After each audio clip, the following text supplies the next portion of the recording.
itu sakit ya? Kalau berhubungan nanti kayak ada sesuatu di dalam ya dok? Dok, IUD itu bisa kedorong masuk ya? Katanya jadi nggak boleh kerja berat ya dok? KB IUD, yuk kita bahas mitos-mitosnya sampai tuntas. Dokter Niko, tolong.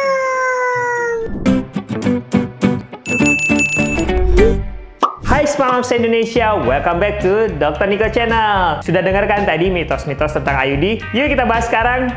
IUD atau spiral sebenarnya adalah singkatan dari intrauterine device atau alat KB yang diletakkan di dalam rongga rahim untuk mencegah kehamilan. Masa penggunaan IUD sebenarnya bisa sampai 10 tahun, tapi saran saya 5 tahun sekali ganti deh. Banyak nih Smart Moms yang takut untuk pasang IUD. Nah, supaya Smart Moms nggak takut, kita simak yuk cara pemasangan IUD. Ini saya berikan pemasangan IUD secara simple aja ya, supaya Smart Moms bisa mengetahui dan tidak takut lagi untuk dipasang IUD. Ini sebenarnya adalah IUD-nya. IUD terdiri dari 2 tangan dan 1 uliran tembaga. IUD ini sangat lentur sekali karena terbuat dari plastik yang memang lentur, jadi Smart Moms nggak perlu takut. Kemudian di ujung IUD itu terdapat benang IUD yang nantinya akan kita potong setelah pemasangan. Kemudian ada juga inserter IUD untuk memasukkan IUD dan pendorongnya. Berikut cara pemasangannya. IUD akan dimasukkan ke dalam selongsongnya, berikut dengan benang-benangnya. Setelah IUD-nya masuk seperti ini, maka alat pendorongnya juga dimasukkan ke dalam inserternya. Setelah itu, benang IUD akan ditarik seperti ini, sehingga IUD melipat ke dalam.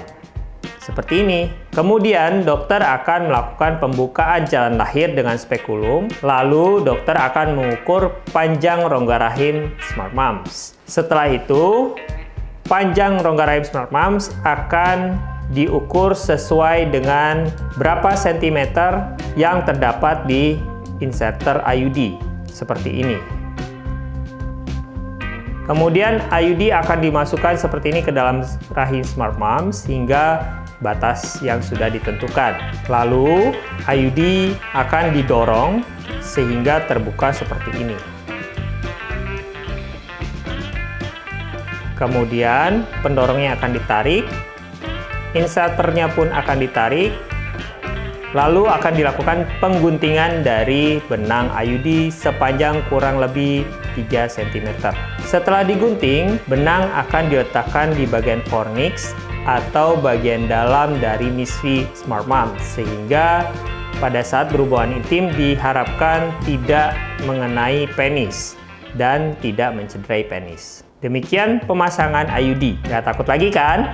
Nah, sebenarnya kelebihan IUD ini adalah tidak mengandung hormon. Memang sih ada IUD yang mengandung hormon untuk kasus yang berbeda. Tetapi pada KB IUD yang tidak mengandung hormon ini, kelebihannya tidak bikin gemuk. Namun, kekurangannya pada pemasangan awal 3-6 bulan pertama bisa menyebabkan haid lebih banyak dan sedikit lebih nyeri. Tetapi setelah tubuh Smart Moms mampu beradaptasi, maka keluhan itu akan menghilang kok. Dan nggak perlu takut apabila panjang dari rahim Smart Moms memang memenuhi persyaratan untuk pemasangan IUD, yaitu di atas 5 cm, maka suami Smart Moms juga tidak akan merasakan adanya IUD. Kemudian, mintalah dokter Smart Moms untuk memotong benang IUD kurang lebih 3 cm agar tidak terlalu pendek sehingga tidak menusuk penis saat berhubungan intim. Tetapi pada kasus di mana terjadi penurunan IUD atau ekspulsi IUD, maka IUD yang turun hingga serviks bisa dirasakan oleh penis. Oleh sebab itu, harus dilakukan pemantauan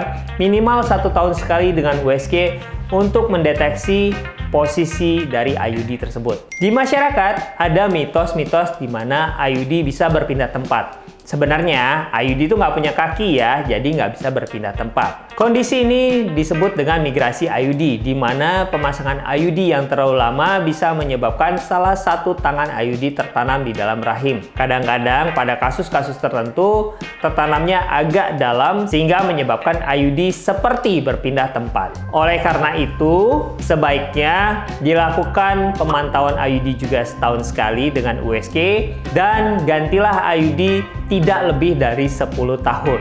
Jadi, jangan takut untuk pakai IUD ya. Saat ini pun, WHO merekomendasikan IUD sebagai KB yang paling aman. Paham kan? Paham kan?